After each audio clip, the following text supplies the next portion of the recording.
Hi, everybody. Welcome to the Stratosphere Lounge. I'm your host, Bill Whittle, and it's great to be here. It was a week ago that we got the notice on air live that Governor Newsom had shut down the state of California, and since then we've been doing daily Coronasphere Lounge shows. We just recorded one of those, and and so we're good to go. Now we decided we're way overdue to do members only questions, and I sent out an email, I put a little message rather on this particular comment thread on billwhittle.com that we would do members only questions until we ran out of them, and then we would take them either from the comment section or maybe go to Facebook. So let's just see what we got here. Yeah, we got a bunch. So let's see.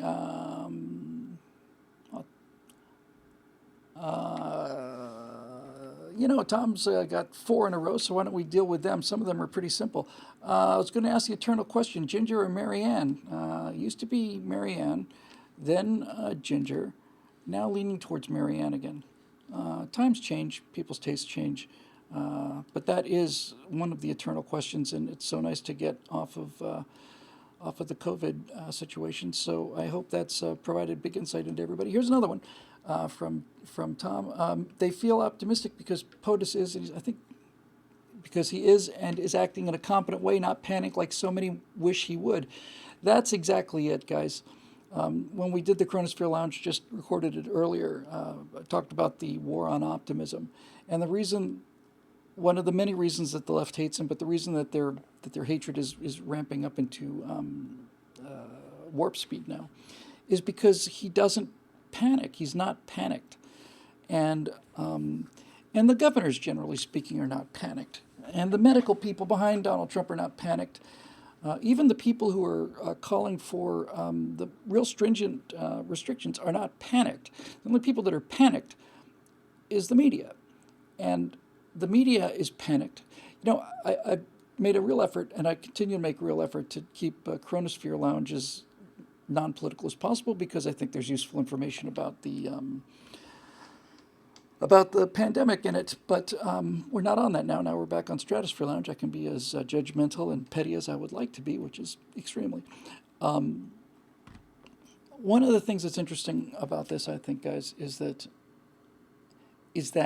the people who are panicking are the media and the people that watch the left-wing media, which is left-wingers. And I don't think that this is a coincidence. I think they panic. I think they're cowards.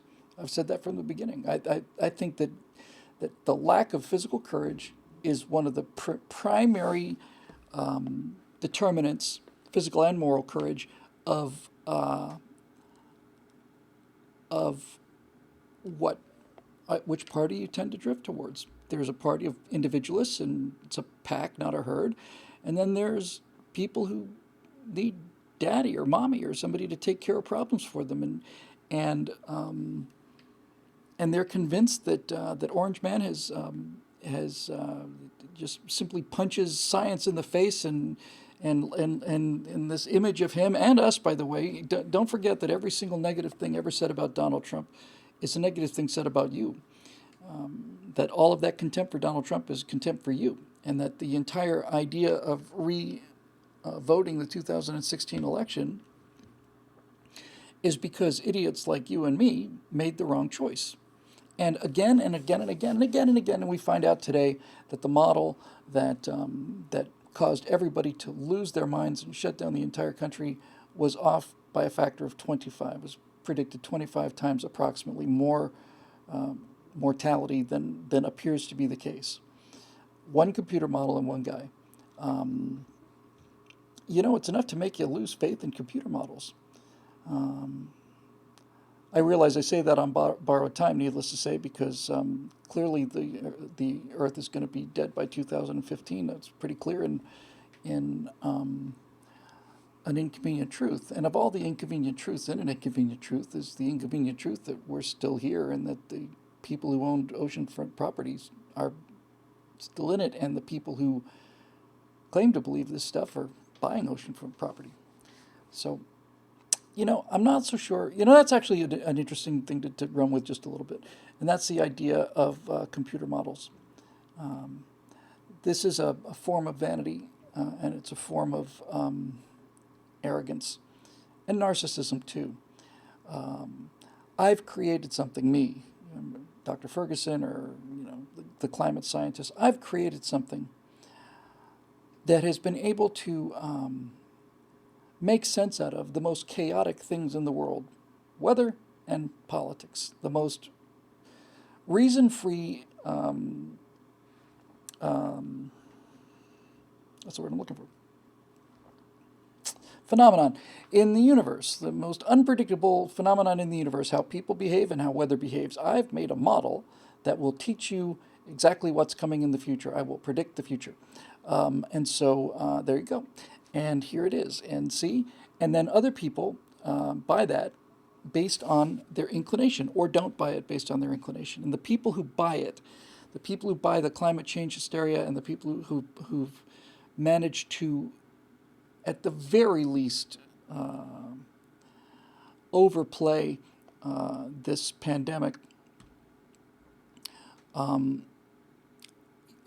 put mortality aside, just in terms of scaring people to death beyond the reasonable amount of alarm that you want to put in people when you've got a serious case. See, this is it's actually, the COVID-19 thing is global warming in a short period of time. I want to be crystal clear on this. I don't know what the mortality numbers are. I don't know how serious this threat is, but what is clear to me is this. People in the media and certain people in science have decided that there's a problem. That's good.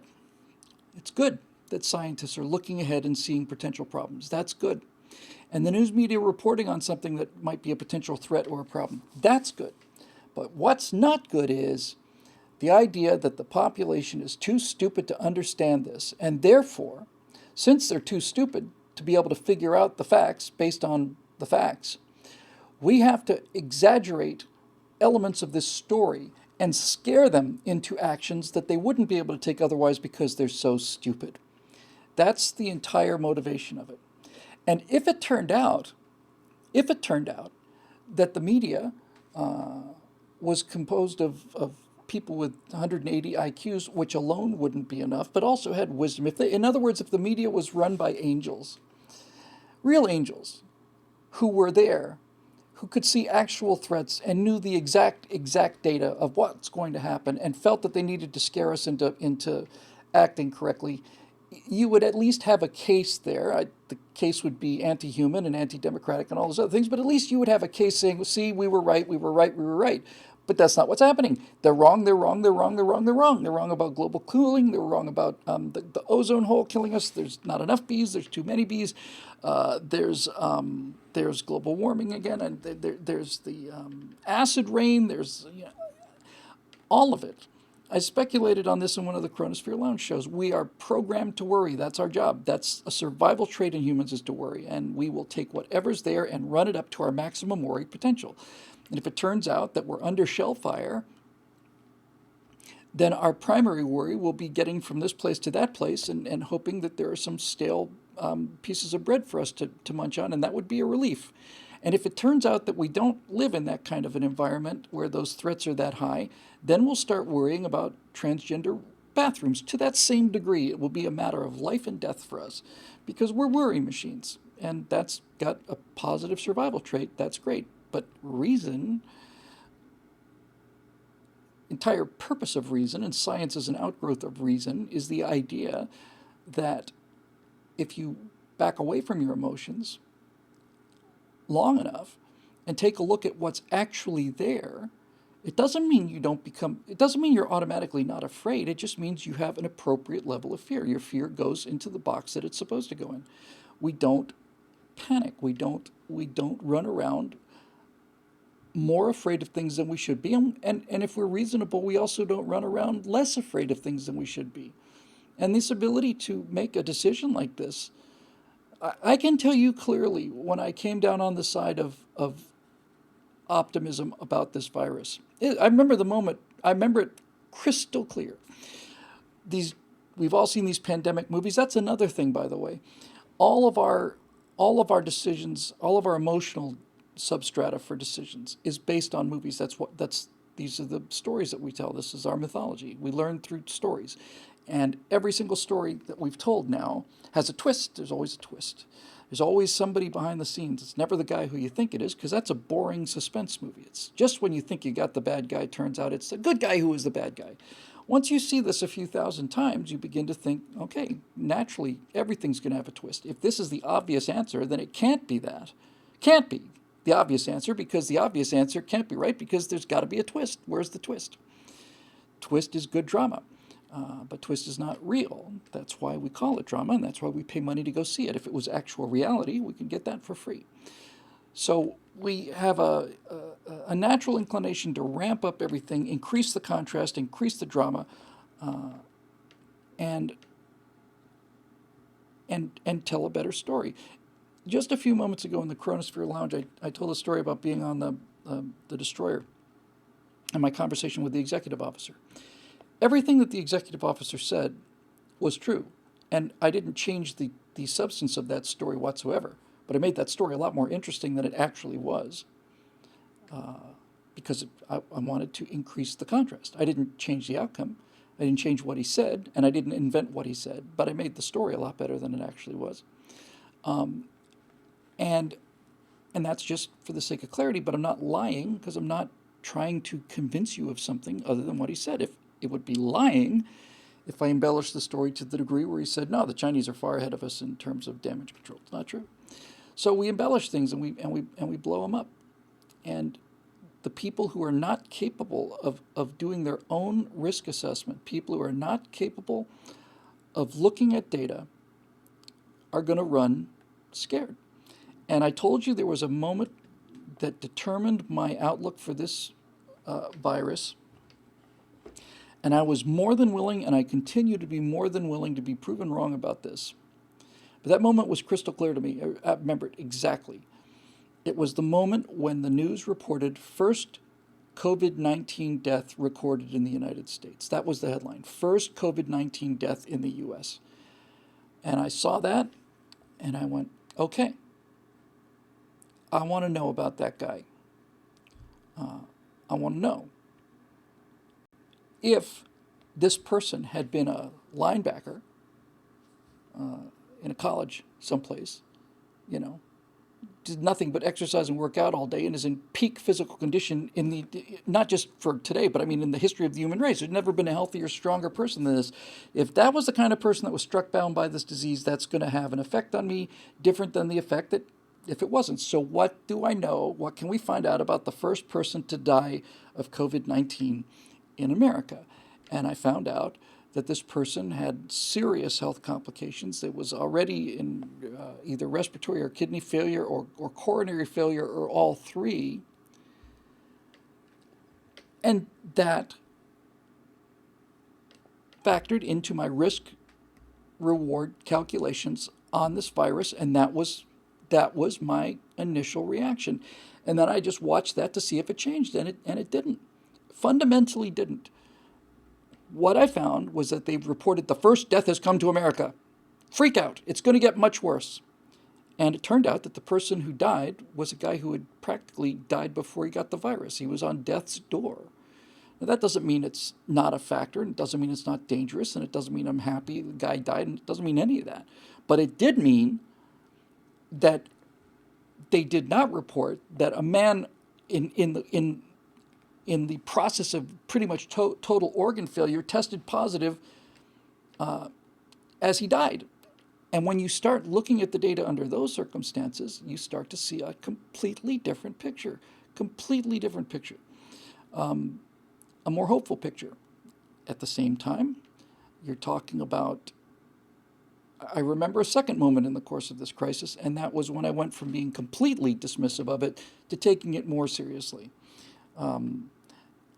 And that was when I actually decided to do some fundamental math. It was looking like 1%, maybe 1%, 2%, mostly old people, and this is not a civilization destroying bug, and that was true the whole time.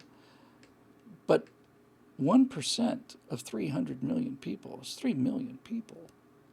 That's an enormous It's an enormous toll, enormous, and that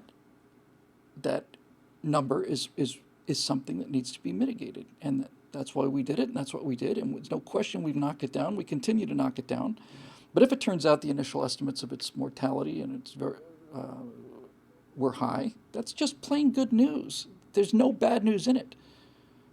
But the left cut away from the good news because if people aren't going to die, then they're not going to crank the economy into the ground. And if people realize that they're not going to die, or that they're not going to have to be locked in their houses for 18 months based on a guy's computer model, then they think, well, holy cow, maybe I will be able to go back to work in 3 weeks. And then they get optimistic. And then they buy stock again. And then the stock market goes up and they get more optimistic.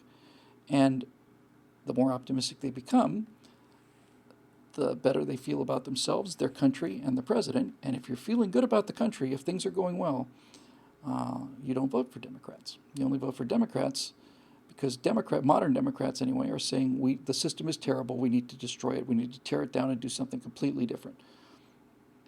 You know, if you're living in a world where everything is panic, misery, death, and disease, then you'll take a chance on a communist or a galvanized cadaver. But if things are going well, there's no reason to vote for these people. And so they scare people into voting for them, scare them into these kind of reactions, get them nice and terrified, and you hear stories of people who are present in the room when left-wingers say things like, this is a godsend, this COVID-19 thing. We had no chance to beat Donald Trump. Now, hopefully, enough people will die, and enough of the economy will crash, enough people will be out of jobs that they'll vote for us instead of him. Who wants to be a part of that kind of thing? You know? I mean, I have morals, and so do you. And people... And just so you know, it's not just sheer partisanship. When people say, well, you'd feel differently if it was Republicans, you would use it. No. When I found out that was it 4 or 5 congressmen got a briefing on COVID-19, got the briefing from the guy who walked his predictions back. When I found out that these congressmen had sold their stock based on a top secret briefing, and that 3 of the 4 were Republicans, I didn't say, well, that's okay, I guess, because they're Republicans, you know, we need to maintain our... No, I want those people, I want them fired. I want them to resign. It was a pathetic, ridiculous, cowardly, cynical, cheap, rotten thing to do. And I'm ashamed of the fact that 3 of the 4 were Republicans. I think they need to go. That's not what being a public official is all about. You don't get to sacrifice... Look, if a senator sells his stock, it's not the only person who's going to sell stock. If you find out, hey, you just came out of a briefing, really? Yeah, what was it about? Oh, it was just about the disease, no big deal. Really, everything's fine? Yeah, everything's great. I think I'm going to sell every piece of stock I have right now. Just get out as fast as you can. That affects everybody. That crashes the market. That costs people billions of dollars of their own money. You are out of there. And I'm ashamed of the fact that 3 of the 4 were Republicans. The other one was Dianne Feinstein, which didn't surprise me in the slightest. And so once again,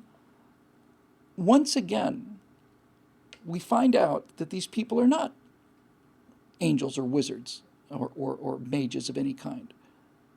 They're stupid people. They're considerably dumber than you are, much dumber, the media people. Because once again, we have not panicked into the reaction that they wanted.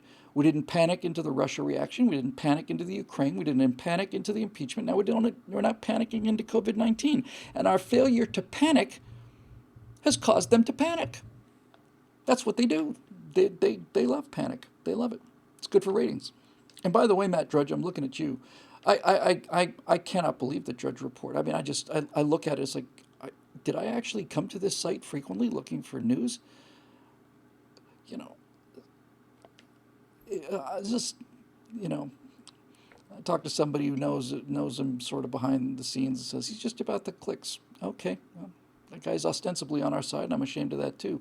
But I'm not as ashamed as I would be if I were a supporter of like the Young Turks, who you can see this kind of sadness in their eyes as it becomes clear to them that not as many people are going to die of this as they thought, and this opportunity to bring down Donald Trump and to continue their social change agenda might be halted because millions of people are going to live that they had counted on dying, and that people didn't completely freak out and panic, and that the economy comes back like that. And they didn't count on things like chloroquine, and they didn't count on things like this kind of antibody therapy. They didn't count on General Motors saying, "Yeah, we can make respirators. How many do you need? We'll make just a ton of them. We'll use our car seat ventilators. Our engineers put it together in a couple hours. How many do you want?" They hadn't planned on that. That's because they're not very bright. They are not very bright. So anyway, that's that. Another one from Tom. I'm just going to go down the list. The left today is like the Bolsheviks. It's all about the ideology. Yes, it is. Damned be the people, especially those who do not share the same mindset. It's really that simple, and to them, the end justifies the means. Starts like this every time. It does. There's a Natasha and I watched a miniseries on Netflix called Trotsky, a 7-part, 8-part episode series on Trotsky. Took a lot of artistic liberties, but once again, the artistic liberties were done to prove the fundamental point that he was just Trotsky was just a machine. He wasn't human. He would say, he would be confronted with a question like, would you still support socialism if it meant that that your wife would be taken out and shot right now? And Trotsky just looks at him and says, "Oh, absolutely." And then the wife says, "Oh, I absolutely think so too. I completely support it. If you have to take me out and shoot me, that's great." One of the things I said that really surprised me the most and kind of impressed me the most was, I said, if you're ever in a situation where you're at war with somebody and you're at the point where you're strapping explosives onto your own kids, it's time to surrender. That's how I feel about things. If it turns out that you are now sending children out to die because this is so important, this ideological war, then it's time to surrender. It really is. And some people just don't see things that way. They just don't. It's all about the ideology. And the thing about the Bolsheviks especially is that, like the media and like politicians, they have nothing but contempt for working people. They use them as a fig leaf to cover their own power plays and their own power grabs. They're not terribly smart. They're not certainly not very hardworking. And it's all about them. Virtue signaling is the ability to do things that other people disapprove of by disapproving of them yourself and then doing them. That's what virtue signaling is. I think we should raise taxes. Really? I do. And I'm a millionaire. And I pay more taxes than anybody else. I think we should raise taxes. Really? Oh, you're a good guy. Yep. And you take every deduction you can get, and you have a production company that pays your taxes for you. And I think that global warming is a threat to the future of mankind. Yep. And does that include private jets? Absolutely. I'm flying my private jet now to go to a conference on how bad flying private jets is. That's how it works. It's just that easy. Just agree that the things that you want to do are bad because they're elitist, because they're millionaire dreams and all the rest of it. I agree. It looks bad. It is bad. It's terrible. It's awful. Ashamed of it. And then do it. You get away with it. How many women events did Harvey Weinstein go to? How much money did he give to Hillary Clinton and Bill Clinton, the champion of women's rights, the one who raped a number of people, and then the woman who paid her staff less than the women on her staff, less than the men on her staff, as she campaigned on the idea that there's this built-in patriarchy that pays men more than women? What do you say about people like that? They're not the same species as you and me. They do things that we consider to be inconceivable. Inconceivable. It's not a question of just hypocrisy. It's a question of soul and honor. I love Norm Macdonald, and the more I listen to him, the better I love him. And he was talking about this. People somebody saying, somebody said that when they're talking about Bill Cosby and the charges against Cosby, people were saying, and the worst thing about it is the hypocrisy. I mean, here's Bill Cosby. He's like, America's dad. It's the hypocrisy of it that's the worst thing. And Norm said, to me, the worst thing about it is the rape. I think that's worse than the hypocrisy. Is the rape part. That's the part I find, to be bad, is the rape. And I thought, geez, Norm, you're right on it as usual. There is, look, everybody's hypocritical to some degree. We're not talking about hypocrisy here when we talk about like the Clintons and what the media is doing and all the rest of it. That's not hypocrisy. That's soullessness. That is a set of values that is so different than ours that we simply can't credit it. We just don't believe it. And what they do seems inconceivable to us. Inconceivable that you would scare people, that you would wish people would die, and that you would wish the economy would crater just so you could get your guy into office. That's inconceivable to us. And we do things that are inconceivable to them. We play by the rules, and they think that's inconceivable. The fact that we would have a chance to cheat and not cheat is inconceivable to them. They think that we're idiots. There's something wrong with us because we don't cheat to win. Just need to understand what the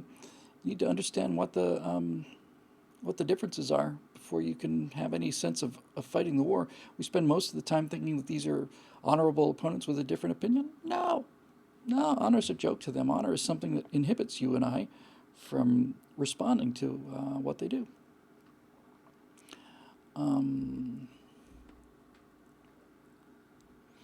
Last one from Tom, 4 in a row from Tom. If conservatives don't start getting into education and media, it won't matter. This country will be screwed long term. The educational system in particular needs an enema. Yes, it does.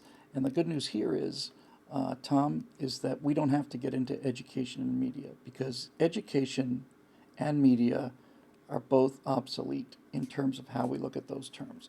And they've certainly hustled up their own demise. There's no question that they've accelerated their own irrelevance, but it was going to happen anyway in the information age. Single source media, this is the news. Once you have the internet, that's done. And education, like I'm going to Harvard and I'm going to study in a brick building with ivy on the walls, that's done too. Everything in the Cold War series, just as an example, all of it came from the internet. I didn't take a history class in college that I'm aware of. I don't think I did. All of it is from me reading things and having an interest in things, and then turning that interest into a show meant doing a lot of research into things that I already knew about. And this goes, just parenthetically, goes to the idea that these millennials have that, if we need to know something, we'll just go to the internet. Absolutely true. If you need to know something, you can go to the internet, find it right away. That's not the problem. The problem is that they don't know what the answers are. The problem is they don't know what the questions are. That's what they don't know. They don't know what to ask. They've got all this information, they don't know what to ask.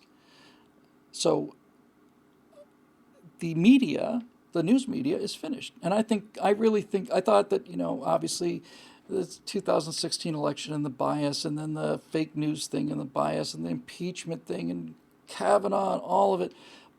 But all of that stuff is annoying. COVID-19 is something that people feel, that there's consequences to that. Everybody in this country feels it. And if it turns out, as it looks to me, that a great deal of this was manufactured, then their credibility will continue to erode. But it doesn't matter, Tom, because their institution is finished. They are manufacturing wooden wagon wheels, and the education system is manufacturing whalebone hoop skirts. You can say that there's some people that still wear them, and that's true, but if you are a buggy manufacturer, you can deny the whole automobile thing as much as you want to, but you're going to be out of a job, and it's inevitable. it's inevitable. You could have the greatest love for making horse-drawn buggies, and I'm talking about as a not as an antique. Now it's a novelty item, but no, they're gone. So face it, the news media is finished. Has been for a while. This has accelerated their departure. And the same for the education system. I'm not sad to see the news media go. I am sad to see colleges go. Colleges were really fun. There's a real nice feeling about being in a college. It is a lot of fun. It's part of a rite of passage and all of that, but they've managed to destroy that. Um, the, Harvard used to mean you were the best in the world at something. Now it means you have a place to go for crayons and puppies when somebody says something that you don't agree with and makes you cry. That's what Harvard is today. So they're done. There's still a few good schools left. As somebody pointed out, just as I said it, MIT, Johns Hopkins, a few places. But MIT, to the degree that MIT or Caltech is still an education, is an education only because in engineering, as in medicine, you don't get to be wrong and continue to succeed. There are consequences for being wrong in engineering and in medicine, which is why those schools will continue. But University of Florida, as I understood it when I went to school there, is doomed. The engineering department might not be doomed. The nursing department might not be doomed, but everything else is. You know, all of this stuff, all these English classes, social studies. This is 1979-80 when I was there. You know, even stuff like geology and stuff, rocks for jocks. Here's your basic geology 101 for the football players just to get their science degrees. It's done. It's over. And we're moving into an area where the third wave economy is dispersing us, and this virus has helped that along. I've said many times in the last week, people who have never worked from home before are working from home now, and they're liking it. And parents who've never had to homeschool kids before have to homeschool them now. And it's not what they thought it would be. So it's just helped push this creaky old second wave, centralized, industrialized, unionized, over complicated, over regulated, expensive system. It just goes into history. Doesn't go into the dustbin of history. It just becomes history. It's not like it was wrong. It's not like it was a failure. It's just time is over. And Marxism is a product of the industrial era. Marxism is a response to early stage industrial capitalism. There are no unions for graphic designers because graphic designers' lives are good enough that they don't require a union. All of this stuff looks great for us long term. Let's see. John Galt, CSA. That might be a provocative title. You've talked many times in glowing detail about the amazing bravery the badly outgunned Americans displayed in the Battle of Leyte Gulf and said that one day you'd either like to do a podcast or a movie about it. So, what did you think of Daily Wire's Brad Schaefer series on the battle? I didn't even know they did one. I did not even know it existed. You would think I would. I will listen to it when I get done, hopefully tomorrow, John. While I enjoyed it, to me it focused much more on a factual description of the battle as opposed to the incredibly ballsy men who fought and won it. He only mentions the latter briefly in his final thoughts. Do you think you still want to tell that story in your own incomparable style? Thank you. Considering your Apollo and Cold War efforts were with the DW folks and they already ran this, do you think they'd even be interested?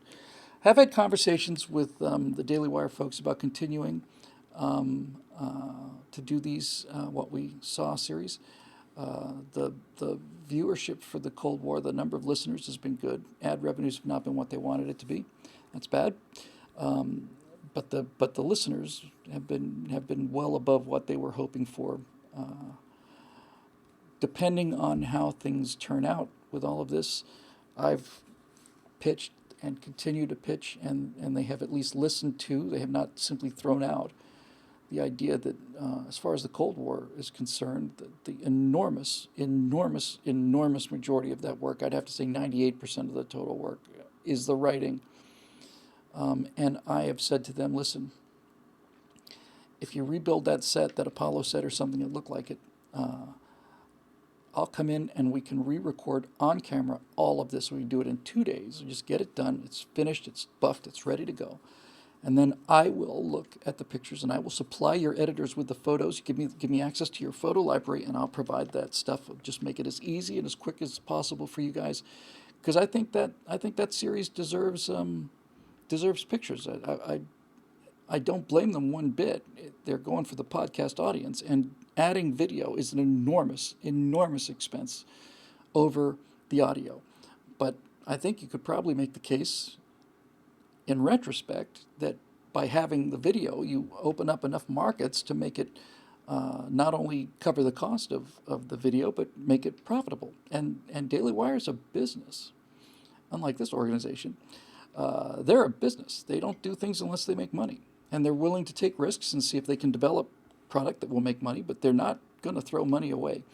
And so the viewership was and remains good.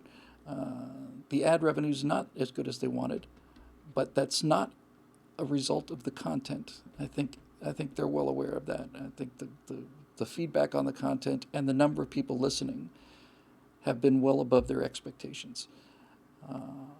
And I'd love to do it. And now, as far as the Leyte Gulf thing, as the battle off Samar Island, Leyte Gulf was actually a 4-part battle. By the way, I've been making the case, and this virus, I made this case before the virus outbreak, that based on the comments I'm getting, that both the Apollo 11 series, which really should be, honestly, in retrospect, if it were me, I would name it the space race, what we saw. But in any event, that both the comments I get from both the Apollo thing and the Cold War series indicate that there's a real market for this in homeschooling, that there's a tremendous market for it. And that's not part of their business plan as far as I understand it. But you can certainly make the case that it perhaps should be, and we'll see. Obviously, right now, we've got to get out of this immediate crisis. But if we bounce back as well as it looks like we might, society-wise, then that's a real possibility. So, at the very, very least, I'd like to continue doing the podcast. Now to the question about Leyte Gulf. I didn't hear a series, so I can't comment on it. But I can tell you that the Cold War and the Apollo thing, which I started in May of last year, May of last year with the Apollo thing, and went immediately into the Cold War, that neither one of them turned out the way I thought that they would, and that having done both of them now, wasn't articles? Wasn't audio? It was just articles. Well, in that case, definitely we'll do it. What I've found, having done 4 Apollo scripts and 12 Cold War scripts. By the way, each one of those scripts is the equivalent of, closest I can come to is anywhere between 10 and 12 firewalls amount of writing go into one script, one. That's just page count. That's got nothing to do with research. So what I found, having done these histories twice now, is that both of them were subjects that I was interested in. Both of them were subjects that I had a good general knowledge of. I knew the overall story pretty well, and I knew enough details about the story pretty well. And then as I started doing the research on it, I would just look at just oceans of data, just oceans of data coming by. And I just had an instinct early on that if it was interesting to me, it might be interesting to other people. At the very least, if it was interesting to me, I might be able to make it interesting to other people because I find it interesting. And so you would get this river of data and facts. And with Apollo 11, it was significant. But with the Cold War, it's 42 years of history. I mean, how do you, 42 years of history. It's an incredible amount of just plain data. And I came up with an outline at the beginning that I liked, and what I found was that I continued to write it was that the end of it kept getting further and further away, that I found that the more I got into it, the more I'd want to expand things that I thought I'd cover in a couple paragraphs. I'd end up spending 7-8 pages on it. the reason that that I ended up really liking it was because I would basically scan, and I'd realize this is important. I need to talk about the Berlin airlift. Like somebody got to talk about that. That's got to be in there. So I'd start reading about the Berlin airlift, and then I'd find things about the Berlin airlift that I didn't know, or things that I thought were interesting, and I'd just drill deep into that. Oh, Al Warden died yesterday. That's too bad. Wednesday, another Apollo astronaut. Well, 88 years old.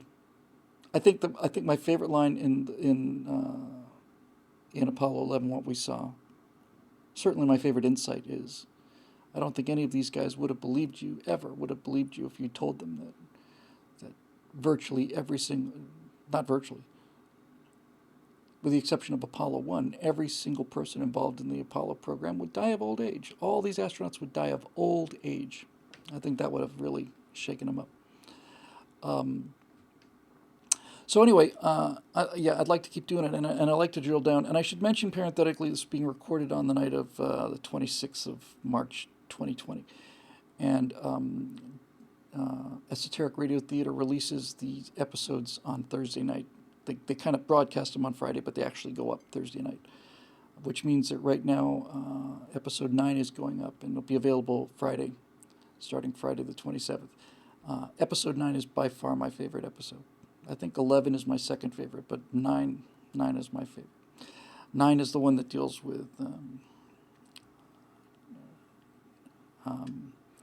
Operation Sandblast, sailing around the world underwater. It deals with nuclear subs. It deals with Corona satellite program. It deals with the A-12 Oxcart, and it deals with Project Azorian, which to me is the greatest single story in terms of just cool factor. I thought Azorian was the highlight of the Cold War. So, I'd love to hear what people have to say about episode 9. Because 9, I got an enormous compliment today. I went to do some last minute pickups on 9. Just a couple little 2 or 3 facts. It's great to have a staff over there. They do an amazing job, and fact checkers and all this stuff.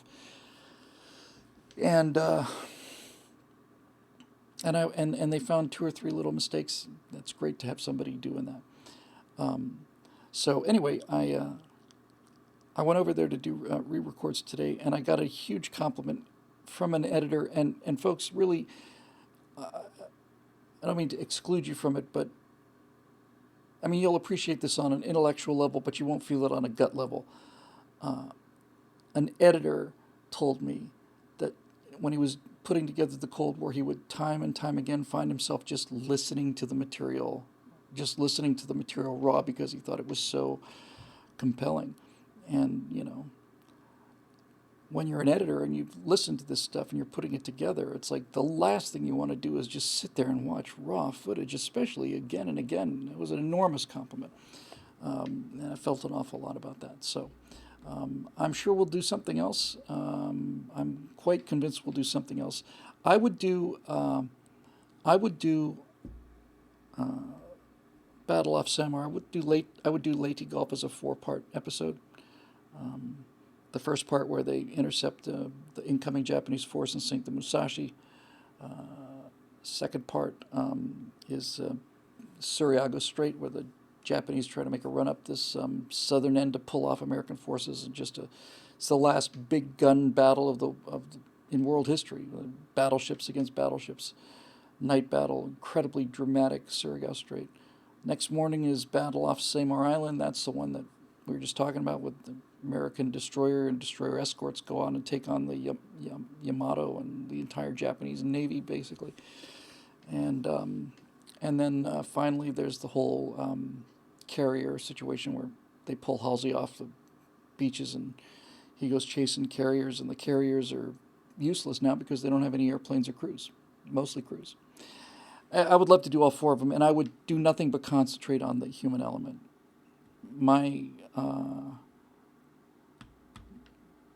My experience from writing both Cold War and Apollo 11 is that it's the tiny little human things that really make it real. There's just little moments of humanity that make it real. The argument in the submarine during the Cuban Missile Crisis.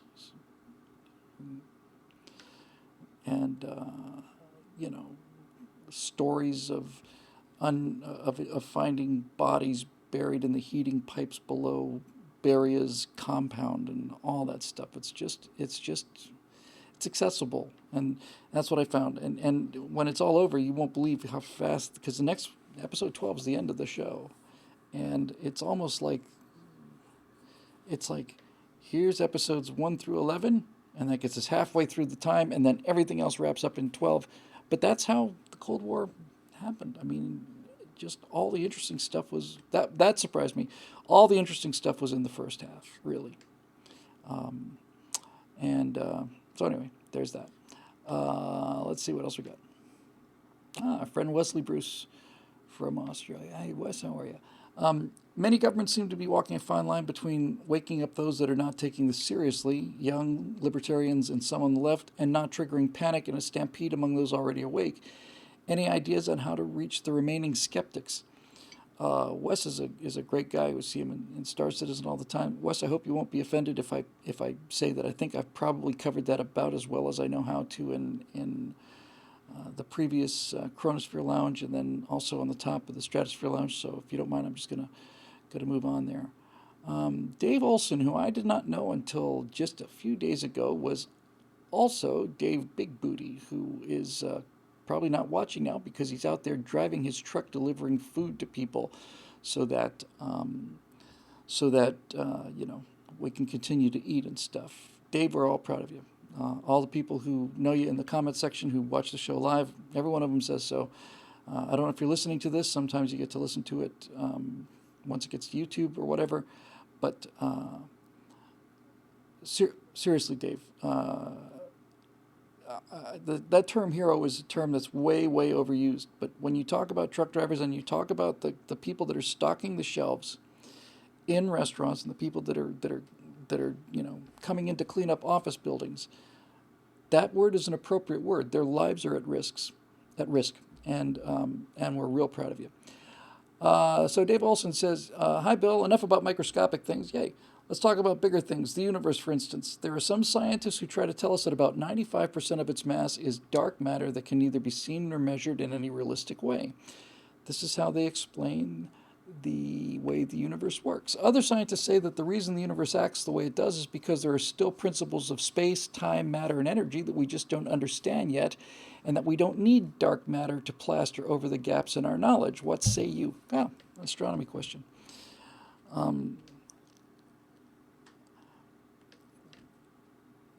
Dark matter has a specific definition. As almost like a new kind of matter. There is a somewhat slightly different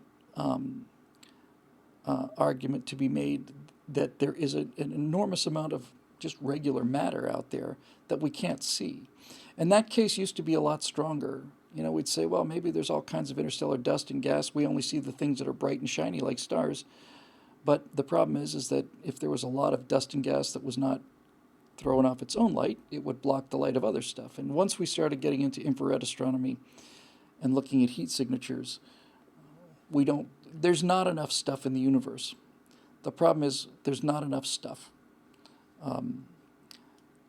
The expansion of the universe is measurable, and it's slowing down.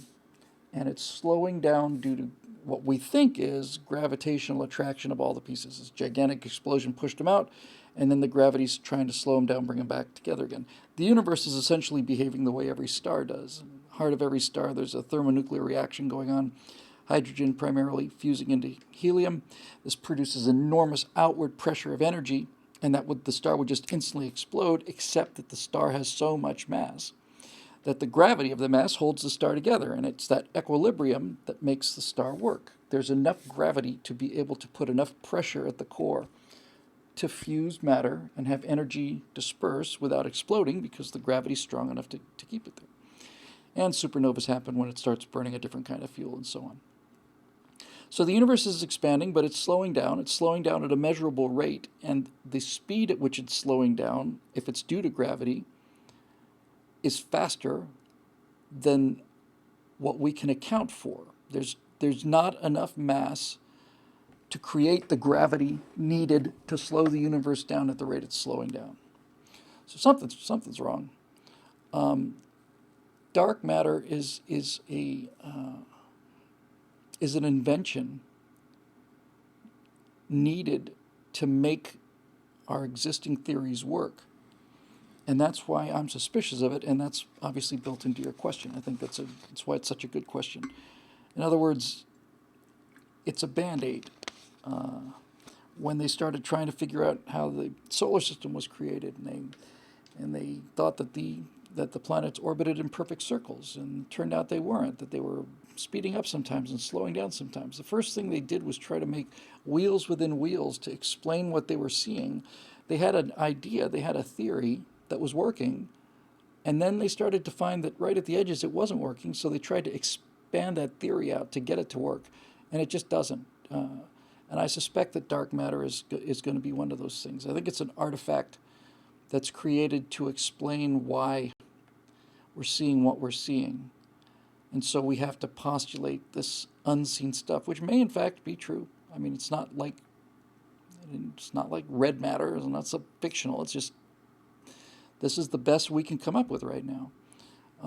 It's possible that something, not only possible, likely, I think it's likely, that there's some fundamental understanding of physics that we don't understand yet. But I'll tell you one thing, whatever it is not going to invalidate our current physical models. It's simply going to enlarge on them. Einstein's theory of relativity covers a lot wider spectrum of speeds, velocities, mass, all of that. Newtonian physics works exceedingly well within fairly narrow confines of things moving at like speeds that the planets orbit and time frames and masses like solar systems and stuff. But once you start getting into very big masses or very high speeds, Newtonian physics falls apart. And relativity explains what happens outside of the boundaries of Newtonian physics, but the important thing is relativity does not invalidate Newtonian physics. Newtonian physics is just a subset of circumstances inside of relativity. And I suspect that that's essentially what's going to happen. Astronaut says the expansion of the universe is actually speeding up, that it's accelerating. Well, that'd be cool too. I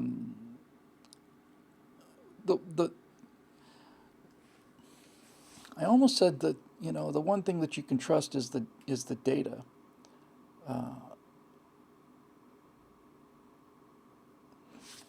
Excuse me. In other words, we can measure how fast the universe is expanding by something was discovered very, very long time ago. Well, not too long ago, 100 years ago, a little over.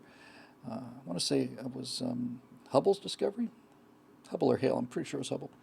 Basically, he looked at the light out there, and how it works is if you have a light and then you put some aluminum in front of it, like aluminum, gaseous aluminum, or pick an element. That element of aluminum will absorb light in certain frequencies, and that leaves little dark streaks in the spectrum, little dark spots where the aluminum has absorbed the background light. And that is a signature, and it's the same for aluminum everywhere, and the same for tungsten and hydrogen and all the rest.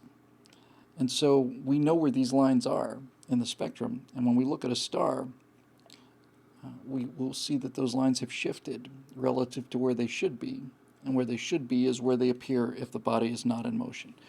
If the object is moving away from us, those lines, those dark lines of the spectrum are shifted towards the red, and the faster it's moving away from us, the more to the red it's shifted. If it's approaching us, it's shifted towards the blue end, the violet end. So this is called a redshift, and redshift measures, we can quite accurately, astonishingly accurately, work out how fast something is moving away from us by measuring how far these signature lines are shifted to the red, or the blue as the case may be. And our ability to make these kind of measurements is such that now we have orbiting about halfway out to geostationary orbit, we have a series of GPS satellites that are able to measure the amount of time it takes. This device has in it circuitry that measures the delay in time that signals are coming to it from satellites in orbit around the Earth, and it's measuring the delay in time of the speed of light. It's able to triangulate on a signal. It knows what the time it should be. It's arriving a little bit later from that satellite, a little bit later from this satellite, and considerably later than that one. That means that one's further away. It does the triangulation rather, and tells you where you are within about 3 feet, 2 to 3 feet. And that is dicing the speed of light very, very, very, very, very fine. And if this freaking COVID-19 virus thought it had a chance against chimps that can figure out their location to 3 feet by measuring just exactly how much slower a beam of radio signals appears to be in orbit around the Earth, then that virus got another thing coming. So anyway, to answer your question, Dave, dark matter doesn't feel right. I'm talking about GPS, not iridium. Dark matter doesn't feel right. It's inelegant, and when you get down to fundamental truths about the universe, it always seems to be elegant. Maxwell's laws are extremely elegant, and you simply the governing law of the universe, as we understand it right now, is as elegant as it could be. When Einstein realized that energy is yielded by taking the mass and multiplying it by the speed of light squared, E equals mc squared, you explain the whole universe with 1, 2, 3, 4, 5 symbols. You can't. When that dawned on him, he instantly must have known he was right, because it can't be wrong. It's so simple that it's got to be something fundamentally right. Anyway, this doesn't feel elegant. It feels like a Band-Aid. It feels like a crutch, and so I suspect it is. Now, what does that mean? Well, it may mean that our understanding of redshift is wrong. It may mean that there's something acting on the light beyond simple acceleration away from the observer. Some laws of nature that we don't understand yet or haven't discovered may be affecting the light in such a way to make it appear to be shifted red for reasons that are not entirely due to its relative speed. That may be it. There may be, if you look at the outer shell of the universe, you're looking at 14, 15 billion years of history. The laws of physics may have changed over time. Not just the rate of expansion, but the actual laws of physics. The value of gravity may have changed over time. These are the kind of things that sound a lot more likely to me than dark matter. It seems much more likely that there are things that we don't know, that perhaps the gravitational constant was much, much greater than we've been able to predict, or less, or something. But I think there's some fundamental pieces of the picture we don't understand yet, and that's what I think is probably going on there. Hey, it's our friend Martin Archer. He's got a couple here. He's got a link for me. Thank you. Another link for me. Thank you. Here's 2 fun questions. What's your biggest pet peeve, and what could you eat an entire carton, jar, or bag of? Wow, that's great. Up until I got married, my pet peeve was people who drive slowly in the fast lane, but I found that getting married has reduced my need to thread the needle through traffic in spectacular fashion. And I can't call what the media is doing a pet peeve. I find that to be a catastrophe and something of monumental importance. So what is my biggest pet peeve? Okay, that's easy. Took a second. My biggest pet peeve is not that people disagree with me. My biggest pet peeve is when people say something like, I've been following you for 12 years, and I used to think you were great, but you disagreed with me on this one issue, and so you're dead to me now. I've canceled my subscription because you said something after 13 years of thinking you really had some insights, but you said something that I disagree with, and so I completely, you're dead to me. That drives me nuts. That makes me want to quit. To be perfectly honest with you, nothing takes the wind out of me like that. Just it just is so um, disheartening, as if everybody, the whole theory of conservatism is we're all political parties of one. There's no two people on this earth that have precisely exactly the same political agenda, and it's okay to disagree about things. So when I hear people who tell me that they've been supporters for the longest time, but I said something that they disagree with, and now that's it. That is my pet peeve. That bothers me way out of proportion to what it does, because it bothers me a lot. And then, what could I eat an entire carton jar bag of? I have to tell you, those Thin Mints that those Girl Scouts are hooking the country on are pretty damn delicious. And I don't know whether they put nicotine or cocaine into those. Probably both. I wouldn't put it past those Girl Scouts, those sneaky little creatures, all looking so innocent and nice, and then they just completely hook you on those Girl Scout cookies. And those are great. Um, I'm fond of traditional Ruffles and French onion dip too. I can eat an awful lot of that. I'm embarrassed to say, but I'll say it anyway since you asked. If I had a last meal, it would consist of peanut butter jelly sandwich with Skippy Super Chunk and grape jelly on a decent white bread with Ruffles potato chips and a chocolate milk. Which is exactly the final meal you would expect from a 4-year-old boy, and therefore all is revealed at long last. But that's it. So let's see, moving on. Laura Wallace. Hey, we might actually get to the end of this. I don't think we'll have time for anything after that. We'll see. There's still quite a few to go. Laura Wallace, media bias regarding your Maddow rant. On Wednesday, Dr. Deborah Birx called out the media for scaring people during the daily press conference. Daily Wire reports CNN refused to air Birx speaking during the press conference and repeatedly cut away when she and Vice President Mike Pence spoke. Here's the link. Again, Laura, with greatest respect, it looks like I answered that question earlier repeatedly, so hopefully that answer was satisfactory to you. I spent a lot of time on it, and I was as shocked about it as you were. RG, whose icon, not icon, whose avatar is the B9 robot from Lost in Space. RG, you're dear to my heart. Since you wanted some non-virus questions, given the popularity of podcasts and audiobooks, do you think there's a market for podcasts like the old-time radio shows, with actors playing the parts instead of a narrator reading a book? I absolutely do. Absolutely do. And there are two interesting things that are kind of going on about that lend credence to this. When we did the Cold War,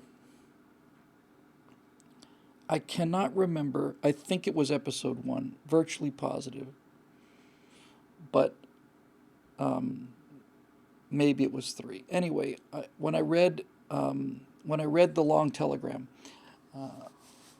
the long telegram, in terms of what the analysis of Soviet intentions was, there was so much stuff in there that I wanted to just read the whole thing. That clearly wasn't the case, but I had to block quote a lot of it. And I said, I recorded both my lines and I recorded the lines from the telegram, and I said it'd be great if we could have somebody else read this so it's not my voice. And they got somebody else to read it, and just hearing someone else speaking the words from the long telegram really, made it much, much better.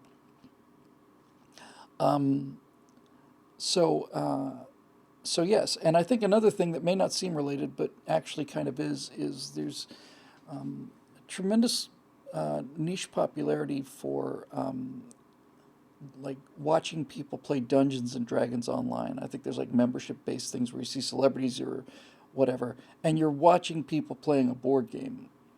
And the reason that is popular as it is because Dungeons and Dragons has something that computer games don't have. It doesn't have graphics like computer games, but it has human intervention, and a great dungeon master or referee can spin an incredible story and really put you places that are great. I don't listen to it as much as I used to, but for about a year ago, I listened to a lot of old time radio on Sirius. I listened to a lot of it, and if you can get hooked on yours truly, Johnny Dollar, the man with the golden expense account. He's an insurance investigator, and I couldn't put it. I couldn't stop listening to it. It was just great storytelling. The Gunsmoke radio show is great storytelling, and the only problem with that is that I I got a chance to see William Conrad as a kid, and William Conrad looks like well, he had a TV show called Cannon because he looked like a cannonball. He was a short, fat guy. But his voice, boy, he sounds like Matt Dillon, and all of it's great. And the comedy stuff was great. Jack Benny remains hilarious. And who was the guy?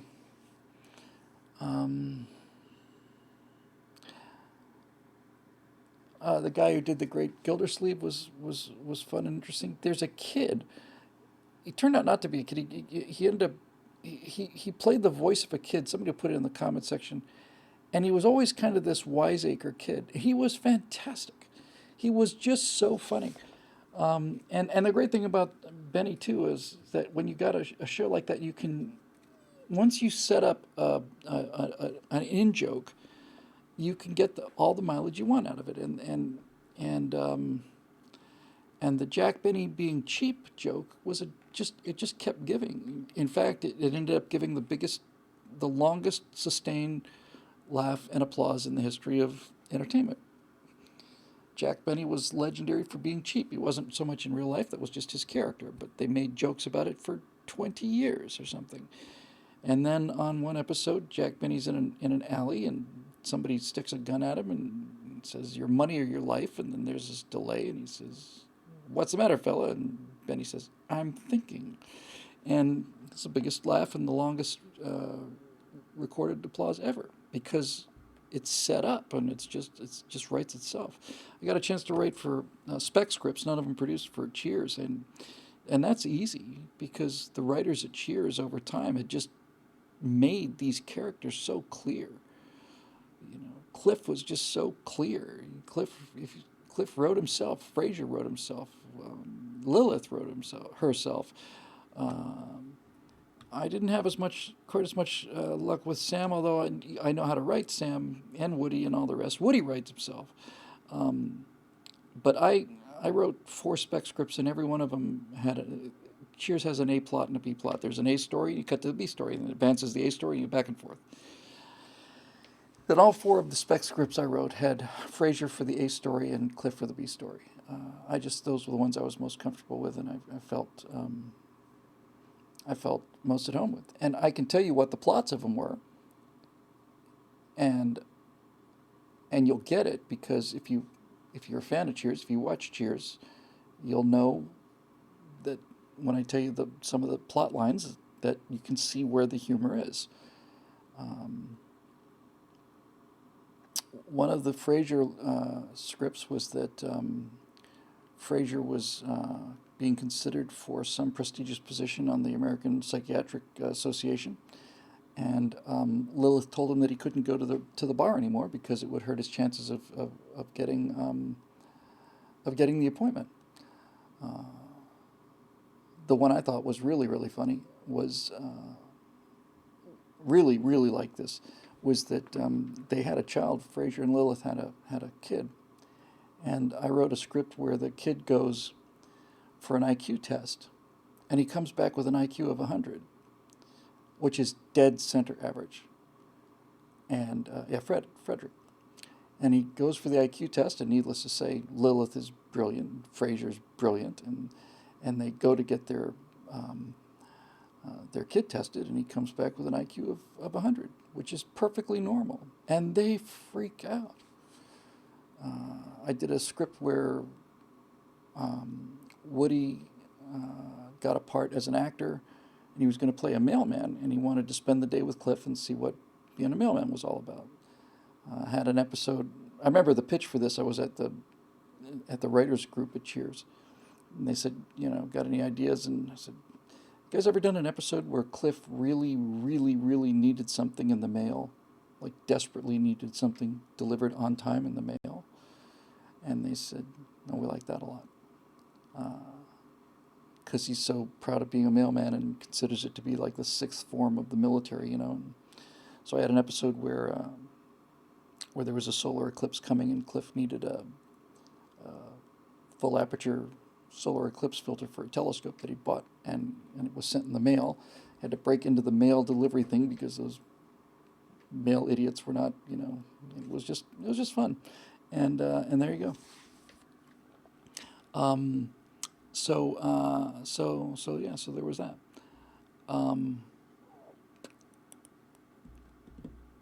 So yeah, storytelling is good, and you can, once you set up the characters, you can do whatever you want with it. I'm going to try and move along a little bit here. Harry Ferguson, not so much a question as a comment you might want to read on air. I am also concerned about stuff being put in the stimulus bill that can be harmful, like payments to people who do not work and do not want to. Others are fine as the government is causing the problem, so they should help in the solution. In my case, I'm working at home and have been for about a year, and I'm getting paid. I see the money I will be getting as basically an additional refund, i.e., I'm getting my own money back. In case people were or are feeling off about receiving that money, look at it that way, and we will get through this. The American people should never be underestimated. That's a great point. It is not. It's not a handout. It is reimbursing you for expenses. You've had your income taken away from you artificially by legal means through no fault of your own and through no laziness or whatever, and the government is reimbursing you for the amount of time that they've had to commandeer your car, basically. That's pretty much it. Yeah, I completely agree. Look, a lot of people have said there's a lot about this bill, the spending bill, that they don't like, and I have no doubt about it. It's the largest check ever written in history, ever. It is the biggest check ever written in human history. And needless to say, there's going to be tons and tons of things in there that are going to prove to be like, well, how the hell did that get in there? But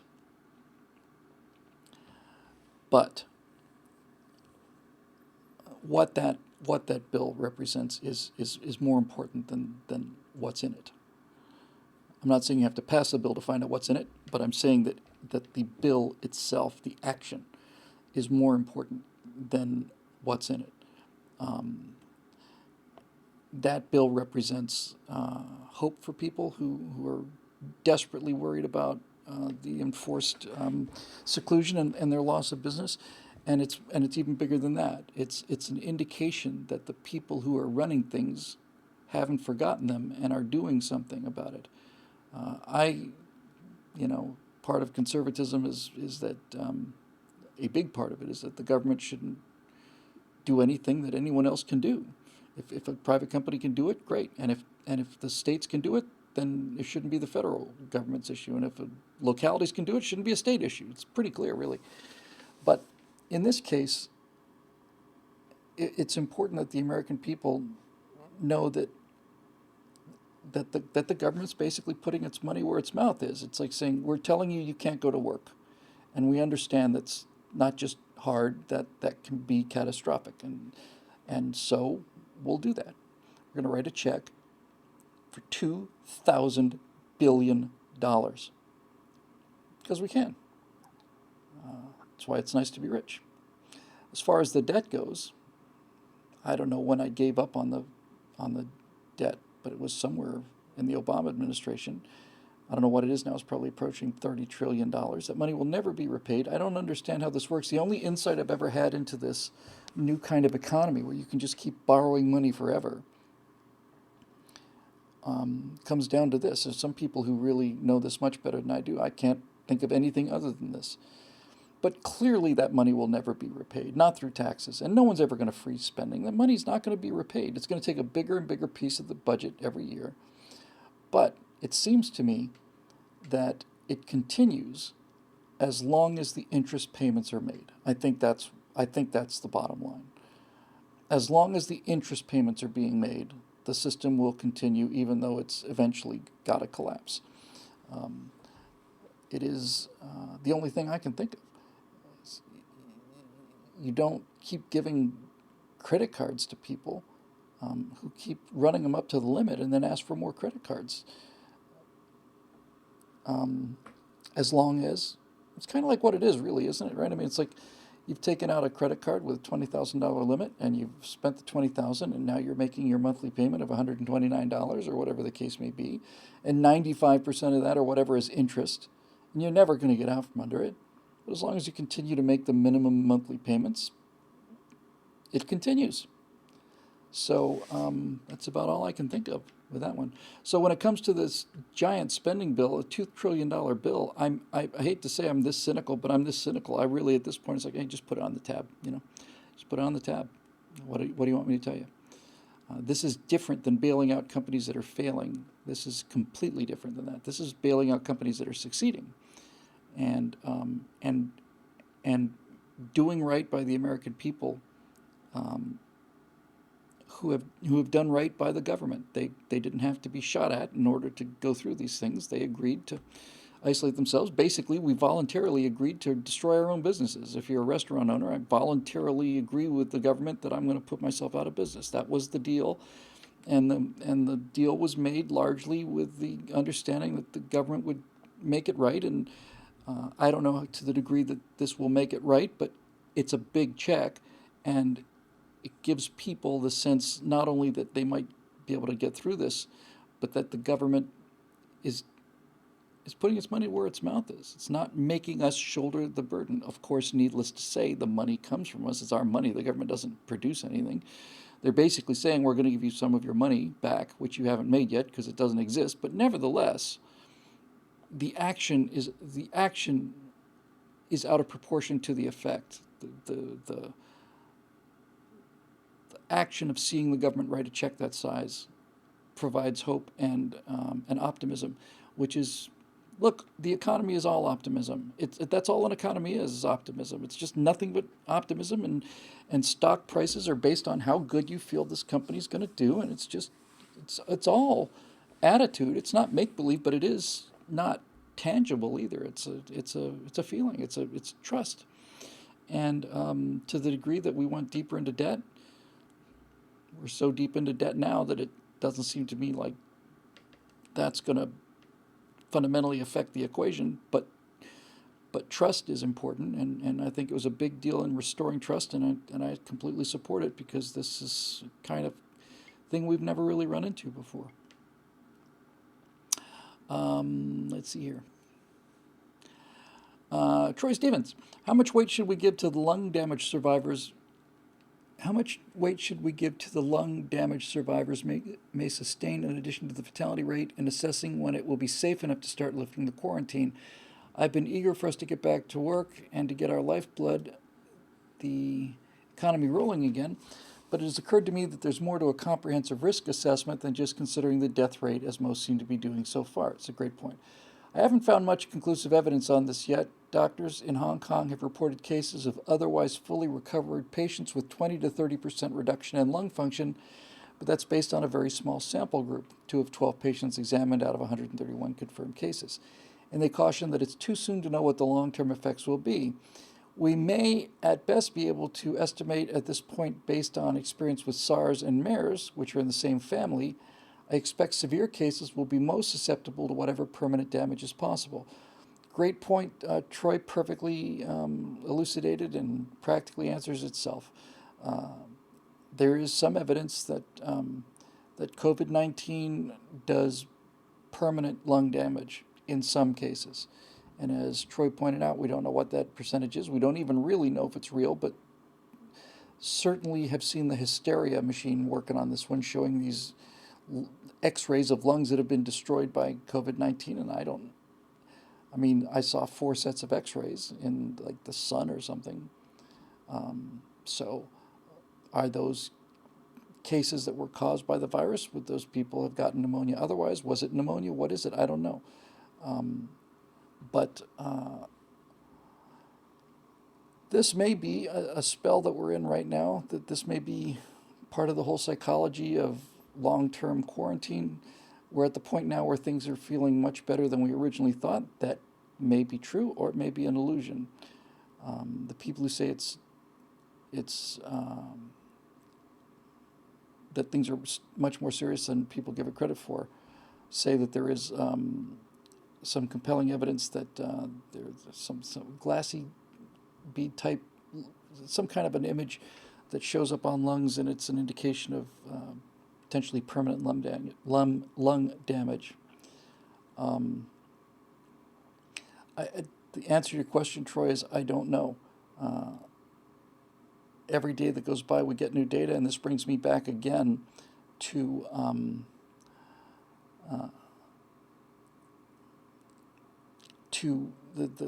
the tremendous culpability of China because they didn't tell the truth, because they outright lied, destroyed evidence, and all the rest of it.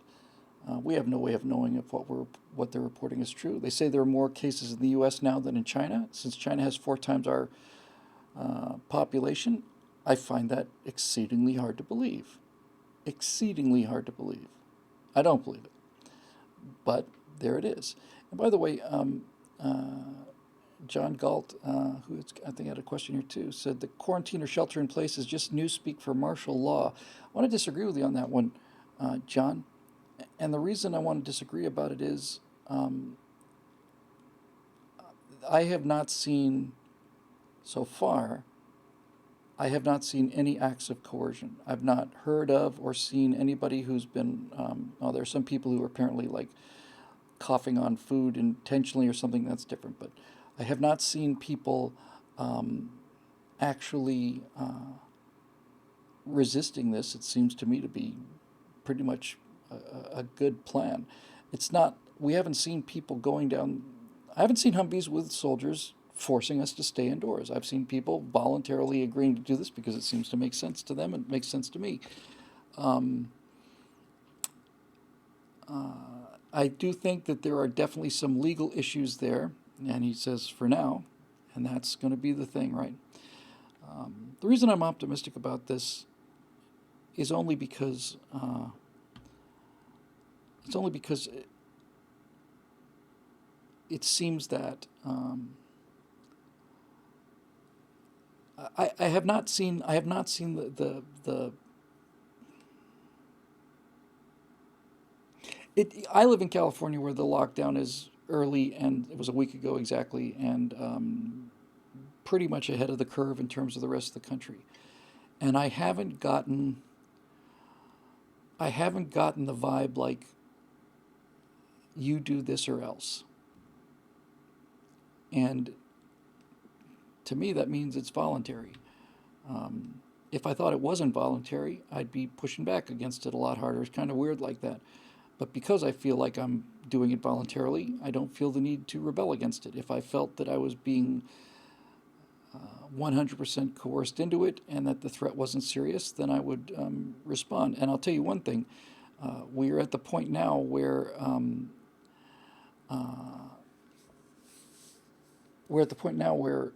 we're starting to get enough data, and and I think that this quarantine thing has happened because we, as a world, never really been in here before.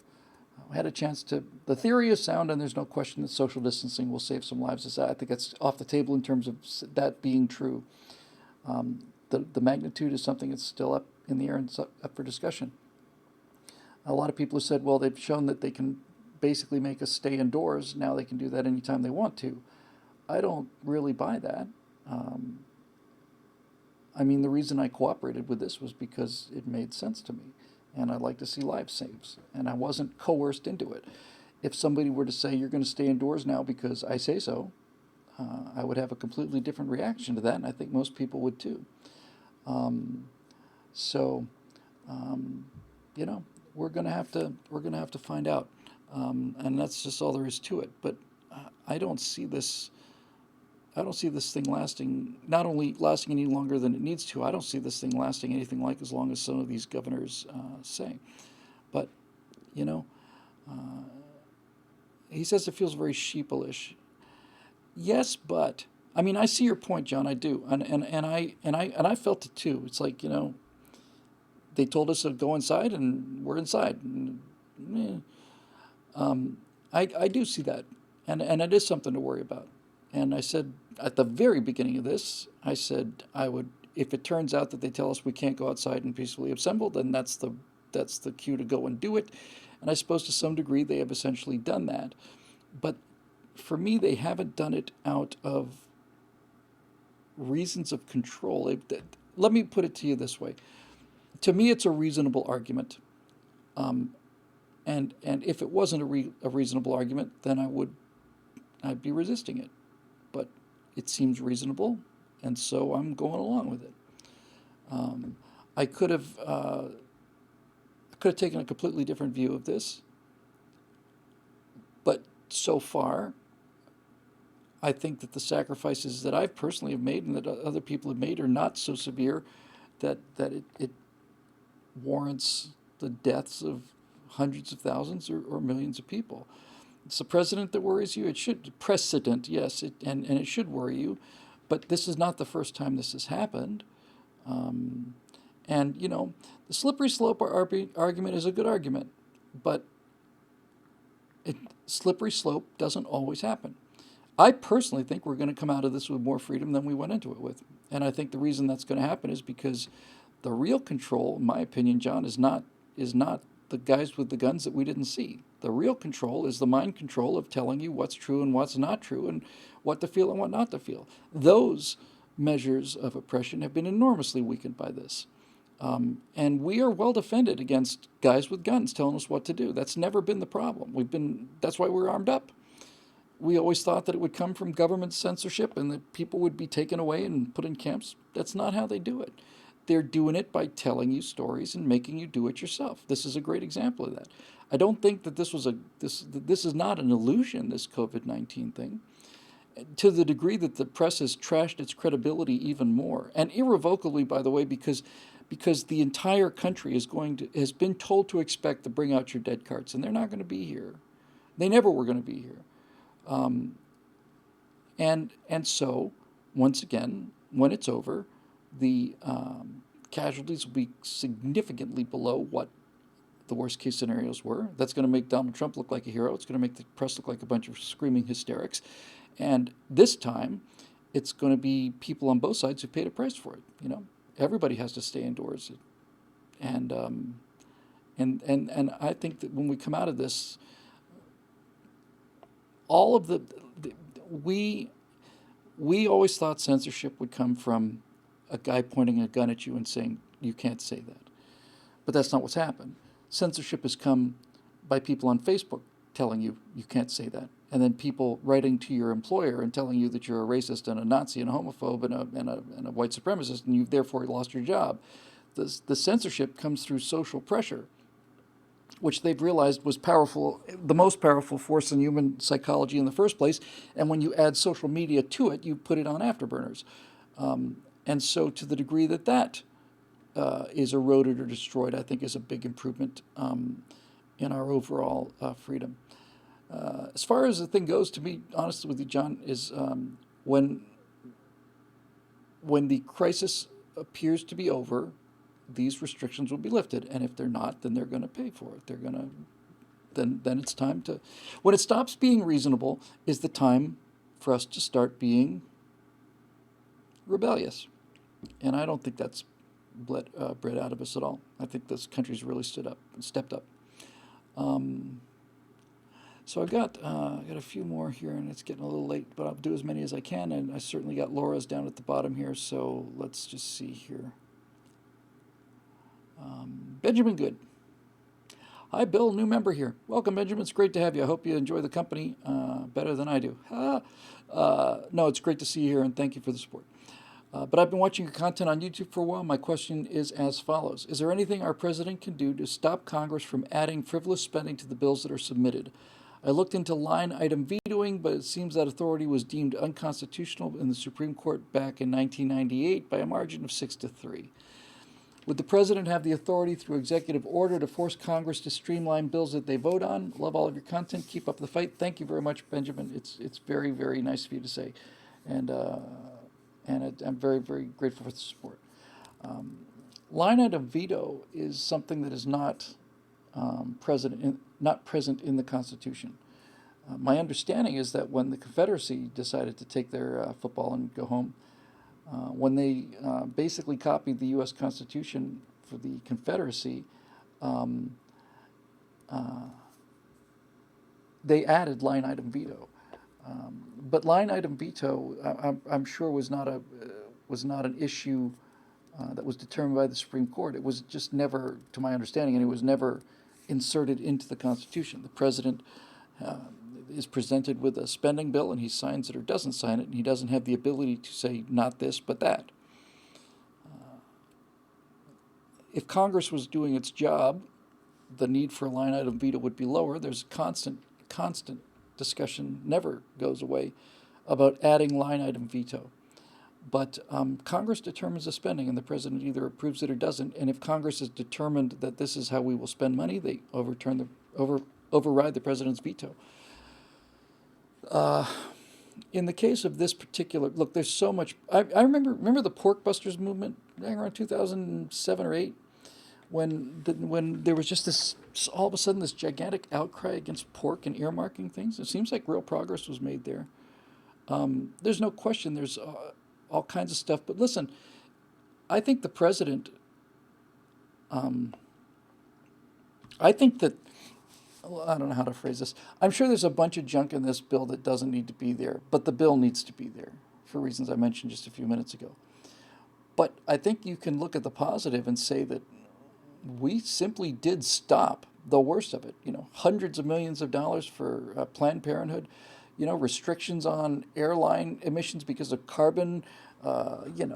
All of this stuff that Nancy Pelosi demanded she ladle into this thing, she didn't get. She decided to go toe to toe with the president, and Pelosi blinked because the president, in his daily news conferences, is showing the American people he seems to know what he's doing, and his numbers continue to improve. And Nancy Pelosi decided to block it, and once again she miscalculated. I don't remember who I heard saying this. Somebody, it wasn't me, but they're saying she's constantly talked about Nancy Pelosi as some kind of legislative genius. It's like she pushed through Obamacare when the nation was as pro-Obama as they were ever going to be. Obama didn't even bother to do it. But the impeachment thing, she could have stepped up to and simply said no. The impeachment proceedings hurt the Democrats much worse than it helped them, much, much worse. And now every Republican running in November is going to be able to say Nancy Pelosi and the Democrats tried to stop a bill to relieve Americans from suffering from this virus outbreak because she insisted on inserting all of this liberal nonsense. So I think to some degree we actually kind of held the line here a little bit, and a line item veto would be nice. But the problem with the line item veto is if you get a progressive president, what if he decides to basically veto the military, I don't think anything should be solved by executive orders. Although I have to say that a situation like this, an immediate, urgent, serious crisis, is a situation where a line item, where an executive order may be necessary because you can't get Congress to agree on anything, even what time of day it is.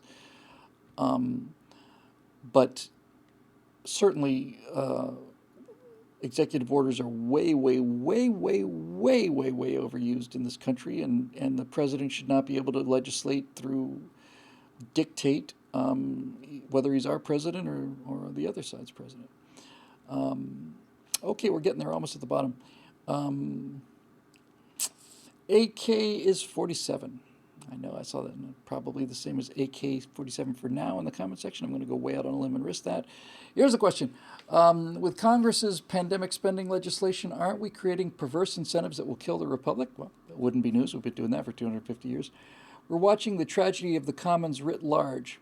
Yeah, the tragedy of the commons basically says that if you share something, everybody should do the right thing, which is basically not take from the public but everybody will, and if you don't, then you're burned. It's one of these thought experiments, a bit like the prisoner's dilemma, in the sense of many times situations are set up where the smart play is to do the selfish thing and do it first. It's not the right play, but it's a smart play, and those can get kind of dicey. He goes on to say that the government entity that inflicts a harm should bear the financial electoral cost of making its victims whole. Good point. Uncle Sam didn't shut down the national economy. 50 governors shut down 50 state economies. By offloading compensation onto 49 other states, any collectivist governor has much to gain and little to lose. Excellent point. Principled governors get no goodies and must still pay for collectivist governors' actions. Brilliant. That's a brilliant point. So Gavin Newsom locks down the government, locks down the population of California, and Cuomo locks down the population of New York, and that is enough to basically shut down the entire economy. And therefore, taxpayers from all across the country then have to go and preferentially bail out these states. It's a sound argument. The social distancing applied to everybody, though. I don't think it's not like only California businesses and New York businesses shut down. I mean, restaurants were shut down all across the country, as I understand it. Eventually got to that point. But it is a very, very good point. And the only hope that I have in terms of this whole thing is that I really just believe that progressivism's time has come and gone, long gone. I think that there are economic reasons in the information age that say that progressivism is finished, centralization is finished, unions are finished, deductions from your paycheck. The reason AB5, the ability to try to eliminate independent contractors in California, where there are so many independent contractors. If you're not familiar with this, basically in California, if you play bass for a band at Joe's Bar on Thursday nights, you have to make him an employee. He has to be an employee of Joe's Bar and get all the benefits and all the rest of it. Everybody wonders why they're doing that, and they're saying, oh, it's to protect workers from working too hard, as if there's somebody at a gun to your head telling you have to work harder than you do work. I thought about it for a while. I couldn't understand what the motivation was for trying to eliminate independent contractors. I thought, okay, they want the money that independent contractors are getting, and then suddenly it hit me, and I don't know if this is true, and they want to unionize all of that, but I think the actual underlying reason is bigger and much more important. I think the reason that they want to get rid of independent contractors is because independent contractors have to write a check for their taxes. And the only reason that this spending is at the level it is, and anything close to the level it is because the average American never gets to touch his own money. Payroll withholding is what allows us to spend $3.5–4 trillion a year. If every American had to write a check to the government, if it came into their hands, sat in their bank account, had to be set aside, and then you had to write them a check, this would never, ever happen. The only reason it works is because people have been, it's not a question of conditioning, it's just the way it is. If you take a job at $600 a week and you get a paycheck for $430 a week, then that's what you're working with. You never touch the other money. You never touch the 170. You never get your hands on it. You certainly don't have to write a check for thousands and thousands of dollars to the government at the end of the year or quarterly. And in fact, they've got this psychological scam down so pat now that they've got virtually every American out there jumping up and down with joy that the government's going to give them some $700 back or $1,200 back in a tax refund on April 15th, and woohoo, the reason they wanted to get rid of the independent contractors is so that they could do payroll withholding, not just to get the money, although that's certainly part of it, but because the idea of an independent contractor having to write a check to the government is not something that they want to see happen in the country, and they can fight it all they want to. This is a great example of this COVID thing is a great example of how the gig-based working-at-home economy is coming. It can't be stopped, and it won't be stopped, and it is the end of progressivism because it's the end of centralization. That's what progressivism is all about, centralized control of people. And that means centralized control of industries, centralized control of jobs, putting everybody in the same place and controlling them through mass transit and public health and all the rest of it. It's over. As I said before, the war is won, but it's not over. But it's won. User 7380, my favorite person. I just weep when I think about just the, I don't know, something beautiful about that name. Not really a question, but I think Trump has done a wonderful job. Not perfect, obviously, because no one is. I think the ability of like-minded, steely-eyed missile men to communicate with each other through the internet has been essential in passing down information and getting a grip on what this actually is and how it works and how to protect yourself and others. Perfect. Couldn't have said it better. Mainstream media and the far left have completely removed their mask for all to see what they are, and Trump has proven himself as a warrior general as well as a peacetime economic powerhouse. God bless you, Bill. God bless Trump, and God bless the United States of America. Thank you very much for all three of those. Donald Trump has become a war president, and he went from being a politician fielding ridiculous questions to being a chief executive officer with a serious problem who is allocating resources, putting the best people he could find in key positions and letting them do their jobs. And the American public gets to see that every day now. And they find it more and more reassuring every day. That's why his numbers go up every day, which is why the press is saying we shouldn't cover this anymore because it's improving his chances. And we're created this whole thing in the first place to make sure that we have some chance to beat him. The reason they have to beat Trump, they hate Trump personally and all the rest of it. But Trump is undoing 50 years of their creeping strangulation of everything that America stands for. Trump's just plain chopping it up and throwing it out the door, and they're watching 50 years worth of work getting flushed down the toilet. They will do anything to stop him, anything, including making this virus bigger than it is. It's not a hoax. It's not nothing, but they're certainly making it bigger than it is. And they'll ruin the economy because a ruined economy is good for their personal philosophy. Plus, journalists can afford a ruined economy because they're all well-paid people who work from home. They're not going to pay it. They don't care if they don't go to. It's not like there's a newsroom anymore, with you go in there, you put your press hat on with your press card in there, and hey, what's going on? That girl's got moxie. No. Having the country shut down doesn't bother them. They're doing brisk business. People's watching the news all over the place, and panic sells because people are rational. It may seem like it's irrational, but it's not. If somebody's telling you there's a disease out there that's going to kill you and everybody else, you pay attention. That's smart. And they know that given the damage he's done in 3 years, if he's reelected,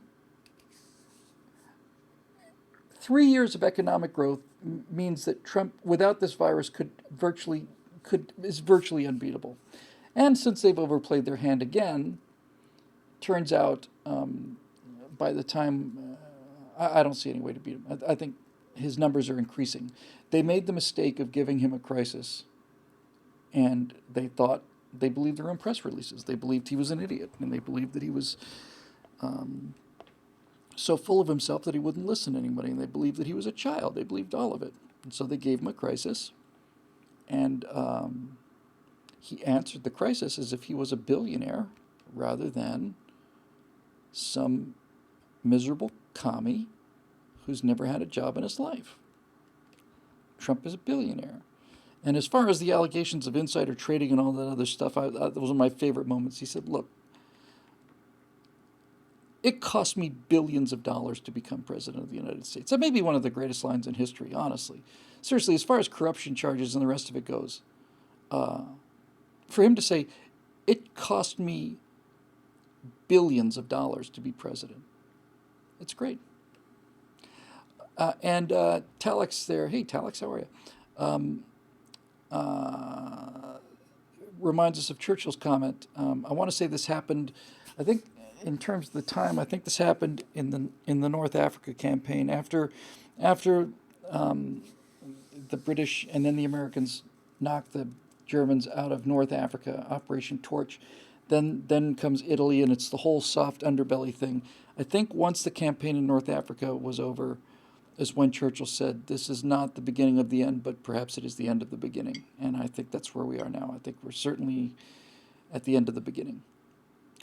And the end of the beginning of the end may come much, much faster. Or not. We'll see.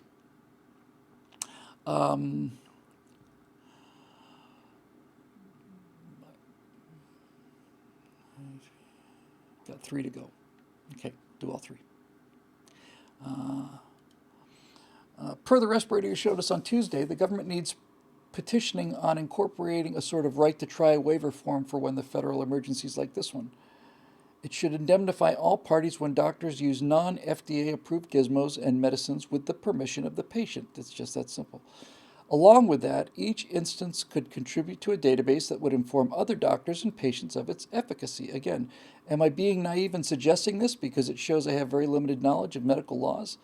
To the degree that you have limited knowledge of medical laws, Martin, you certainly have a firm grip on reality and the reality of this kind of thing, right to try laws and waivers and indemnifying and all the rest of it, comes down to a very, very, very simple question. And this is something that everybody can connect to.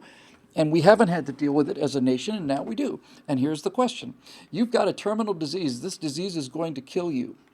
There is a cure for this. Hold on. There's a therapy for this disease. So far, it's shown that it's been helpful in 30% of the cases, and 20% of the cases of people who used to die are still alive because of this therapy. Now, we don't know if it's going to work.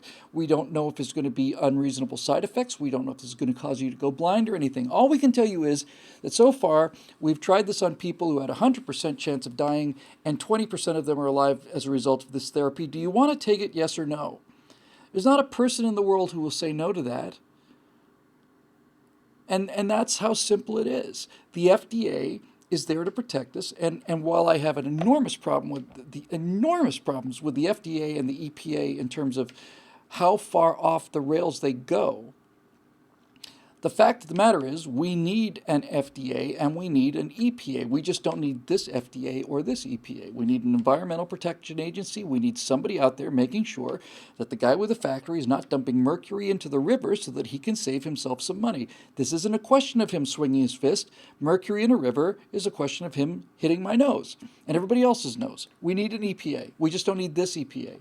And we need a Food and Drug Administration. You need, everybody needs the ability to go into a restaurant or go to a grocery store, buy this thing of chicken, and eat it without having to worry about it. This is what the FDA is for, and they've been very successful at this. And the degree of their success is simply that no one ever hesitates to cook something or eat something that comes out of an American supermarket.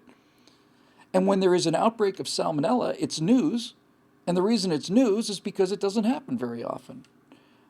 These wet markets, on the other hand, my God, I don't want to think about it. So, yes, we need standards for food because no matter how much you want to get into this libertarian argument about the whole thing, the bottom line is there are people that will do anything to save themselves some money and make some money. And I wish that weren't true, and it's not the majority of people, but it's there. There's a terrible, terrible airplane accident with Alaska Air. The airplane went inverted. Pilots fought it heroically for half an hour. They're flying inverted for half an hour. Finally, the thing goes inverted, goes into the water off the coast of Point Mugu, very, very close to where I live, and I've flown over that spot many, many, many times.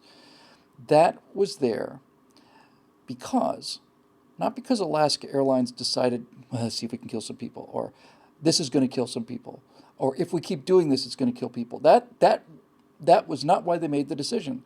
They made the decision because, well, we cut back on maintenance 10 degrees or 10% and didn't kill people and saved us this money and made us this money. Maybe if we cut back 12 degrees, that might be okay too. Let's see what happens. That's how it works. That's human nature. But that airplane crashed because they had decided to cut corners illegally in order to save money. And to the degree that lawsuits should exist, that should be the kind of lawsuits that are allowed. That's not a frivolous lawsuit. I get on board the airplane with an expectation of safety being your first concern. I'm speaking for myself now, but since I represent the ideal human, I suppose it's fair enough for me to pontificate about this. I get on an airplane, and my expectation is that safety will be a primary concern. That everything that can be done will be done to protect me, and that's what I'm paying for. I'm not just paying to go from here to New York, I'm paying from here to go to New York safely. As an adult, I understand that there are things that come from beyond the bounds of human knowledge. It's possible that some freak accident will happen that nobody's understood. It's possible there's some procedure that's never been encountered before. All of these things are possible, but my expectation is that anything that is preventable, because it's already a known, will be prevented to the best of human ability. And if it turns out that something happens that's outside of that boundary, then I don't hold the airline industry responsible for me dying in a plane crash that no one could foresee the cause of. If somebody dies in a plane crash that not only could be foreseen, but was foreseen, and laws were put in place so that this sort of thing wouldn't happen, and you violate those laws, then you and I have a real problem. But because we don't behave that way, we've been 20 years without a major, well, almost 20 years, without a crash of an airline in the United States on U.S. soil. It's astonishing. And it's astonishing because, to some degree, speaking as a general aviation pilot, the FAA oversteps its boundaries in some areas, and its attitude is, well, we will allow you to fly here. And it's like, you don't get to allow me to fly anywhere. You got to make a good case for why I can't fly here, rather than you have, through your own beneficence, just decided to allow me to fly here. Put that aside, we have a perfect transportation record, 40,000 flights a day for 20 years without a fatality. It's just mind-boggling. And the reason is that when we make mistakes, we learn from them. And that's because pilots and engineers are responsible people. They're rational people. It goes back to what we talked about in the beginning. When I was flying, the one thing that I would do compulsively is read accident reports. And a lot of people who are not pilots can't understand that. Why would you want to do nothing but read about how people get killed in airplane crashes? What kind of morbid fascination do you have with it? I don't have a morbid fascination with it. I have a fascination with it because I want to live. Flight instructor told me early, it's like, kid, you better learn from the mistakes of others because you're not going to live long enough to make them all on your own. So I would study airplane accidents, and I try to see, and I would comfort myself by saying, I wouldn't have done that. See, I wouldn't have done that. And sometimes I find myself doing something enough like that, so I say to myself, that guy got killed because he did something like this or he did that. And so we learn from our mistakes because we face them. We look at them right in the eye. And all of these aviation regulations that have made air traffic 100% non-fatal for 20 years in America, it's because all of those regulations are written in the blood of people who died learning these things. This is why I'm so disappointed with Virgin Galactic. They've determined that no one's going to get hurt on their aircraft. Well, too late. It's not your job. Your job is to go out and find out what you need to know. It's going to cost you. Your job is to minimize the cost, but if you're not prepared to pay that cost in terms of lives, then you're in the wrong line of work. We don't get people killed in general aviation because we learned about every single thing we've been able to learn about aviation. We've tried to learn. So there's that. There was one thing about that was really important. One of the things that we learned, strangely enough, one of the things that has caused air travel to be so safe, we learned from. I got that backwards. I'm sorry. I got it absolutely backwards. A number of hospital mistakes are not being made today because of aviation. One of the things that we learned, I think the Air Florida crash was probably the one that really got this to people's attention, was that that's early model 737 went into the Potomac River. It had ice on the wings, and the plane crashed because the pilots, as I recall, hadn't had the correct flap setting. The reason they hadn't had the correct flap setting was because they were talking about something. They were in a conversation about something. I don't know, it was baseball, girls, whatever. They were talking about something. And when they got the cockpit voice recorder, they said, okay. If you guys had been paying attention to what you're supposed to be doing, then this wouldn't have happened. So they implemented rules, laws that you would get fired for if you didn't obey. And those particular rules were called a sterile cockpit. There are times during the flight, during critical phases of the flight, like takeoff and landing, for example, where you're required to have a sterile cockpit. And that sterile cockpit in this Particular setting means that you are not allowed to talk about anything other than the actual operation of the airplane. Prior to takeoff, you don't get to talk about your retirement fund or your golf game. If you do, you can be disciplined or fired. You concentrate on the airplane and you don't talk about anything other than the airplane until you get to a safe cruising altitude, at which point you've got time and altitude, both of which are your friends, and then you can relax a little bit. And then when it comes time to land, you got to get back into this mode. So yeah, so we learn from what we learn. But informed consent is everything. I understand the risk. I'm an adult. This is a society built for adults. I'm an adult. Tell me what the risk is, and then I'll tell you whether or not I'm willing to take it. And if it looks like I'm going to die or a loved one's going to die if I don't take this risk, then I'll take 1%, I'll take 0.5%, I'll take anything over nothing. So there you go. AKS 47 has a question about the tax bill that I think I've already answered. So we've got one left, and people have been talking about it in the comment section. And it's Laura Wallace. Last question, bottom of the stack, updated below original question. So we're going to get to this one, or else I would not be able to face myself. Wow. So I'm going to read the whole thing. Hi, Bill. A study released yesterday or today from the University of Oxford takes issue with the modeling initially promulgated by Imperial College London. So this part we've already spoken about repeatedly in Chronosphere Lounge and Stratosphere Lounge. It says that the new study suggests that 50% of the UK's population has already had it. So the death rate is actually very small because the sample size is much bigger. If we only measure the people get sick and then a percentage of those people die, that's a big percentage. But if the same number of people die and the total number of people with the disease is enormously larger, they don't even know they've got it, then the mortality rate is much smaller. So I've been talking about that, Laura. Let's see what else we got. Updated. Thursday morning, article at Daily Wire claims that the author of the Imperial Cottage study acknowledged his errors and radically revised his numbers this morning. We talked about that too.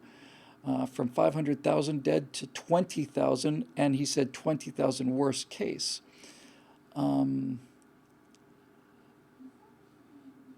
So I think basically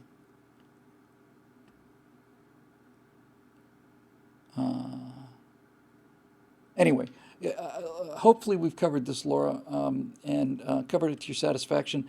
I do know that I don't want to talk anymore about the coronavirus right now. It's after midnight on the East Coast, and we did an hour-long Chronosphere Lounge and a 2-hour Stratosphere Lounge, and hopefully that'll do it for the night.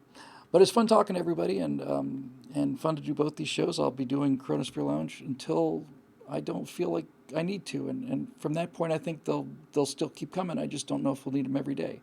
If it turns out that things improve quickly and there's no new information every day, and all I'm doing is simply saying, hey, well, here we are, then I'll back them off. But until then, I'm going to keep this commitment to do them every day and fight this war on optimism, fight against the war on optimism, and see what happens. So that'll do it for this edition of the Stratosphere Lounge, made possible by the friendly folks at BillWhittle.com. Excuse me. Very grateful to them, and especially grateful to the people who've been with us the whole time. Very, very happy to welcome new people here. A pleasure. We did just members-only content questions, and I'll be doing more of that in the future, vis-a-vis the questions on Facebook. It won't be exclusively members-only, but certainly we need to thank the members for paying for this whole thing in the first place, and they've been not only generous, they've been insisting that as much of this message that was originally designed just for them go out there wide. So can't find a better bunch of people, even if you look under a rock. All right, so John Pershing says 311, is that a record? No, it's not. The split episodes count as 2 separate episodes. It's not 1 3-hour episode. Sorry to say that the record has not been broken tonight. I'll go home in shame and disgust and flagellate myself. I said flagellate. Look it up. All right, that'll do it. Thanks very much for joining us. It's been great to be here. We'll see you tomorrow on the Chronosphere Lounge. We've got regular shows coming. Oh, I should have put this at the top. I know Scott put a post up on BillWhittle.com. I'll get to it on Facebook as well. Very, very quickly about the cruise. Our position throughout this has been that as far as we're concerned, we're going until we're told we're not going on May 15th for the cruise. needless to say, there were times there when that looked like it was unlikely, maybe looking a bit more likely. But there's an important consideration here, and I just need to be open with you about it. First of all, May 15th is still a significant amount of time away. We don't know what's going to happen. But the main thing is that as this cruise opportunity was pitched to me, it was clear, and the only reason I took it, frankly, was that it was because I was not going to be touching the money. If it had been an offer for me to collect money from you guys and then pay the cruise company, I just simply wouldn't have done it because I don't have that kind of staff, I don't have that kind of accounting skill, and I don't have that inclination either. So the reason I'm saying all of this is simply to say this. I am concerned about people's safety. Needless to say, their safety comes first, and it's not just for BillWhittle.com. That also goes for all of the cruise lines, travel agencies, and everybody. Nobody wants anybody to get in a situation where they're going to get hurt or get sick or anything like that. And I don't want to say it's a contractual obligation because I'm not entirely sure that it is. It is a moral obligation, and here's how it works. I have not canceled the cruise because I don't believe that it's up to me to cancel the cruise. I want to go on the cruise people want to go on the cruise, and the people that have signed up for the cruise want to go for the cruise. And I cannot very well tell people to not go on a cruise if 6 weeks from now the industry, the cruise industry is not only recovered, but is in desperate need of lost revenue. That's not fair to them or to me or to you. So our attitude has been and continues to be, we got an update from the travel agent earlier today. Our attitude continues to be that we're going to be there on May 15th and we're going to be out there having a real good time. If it turns out that they don't think that they can do that safely, then the cruise agency will inform us and inform people who bought tickets directly. Yes, I'm sure they've been in touch with you to some degree directly. But it looks a lot more likely now than it did a week ago. And I think this was a wise strategy, and I think it was wise in a way that I'm usually not so wise. It was a prudent thing to do. We're going on the cruise until we hear we're not. And 6 weeks from now is a long time, especially with the downgrading of the mortality numbers and the risk, which is brand new news. We don't know how true this is. We don't know what's going to be happening. So, again, I have no doubt that if the cruise agency decides to cancel the cruise, well, first of all, let me just say this. The cruise will not be canceled. It will be, worst case, it will be rescheduled. And I don't see any reason why that's going to happen right now. So our position was and is that we're going, and we're going to continue that position until we hear otherwise. The only thing I can see as a potential conflict would be if I thought that the cruise company was taking an incredible risk that our members shouldn't be exposed to, but I find that inconceivable, to be perfectly honest with you. I find it just inconceivable. The cruise industry not only has legal exposure, but their entire future business is going to be dependent on making these things safe. So I just plan on being there, and I know Scott's planning on being there, Steve's planning on being there, we're all planning on being there May 15th in Miami until we hear otherwise. And I think we can all agree that if this cruise does go on as scheduled, and I expect it will, we certainly could use it. It'd be a great chance to get out there and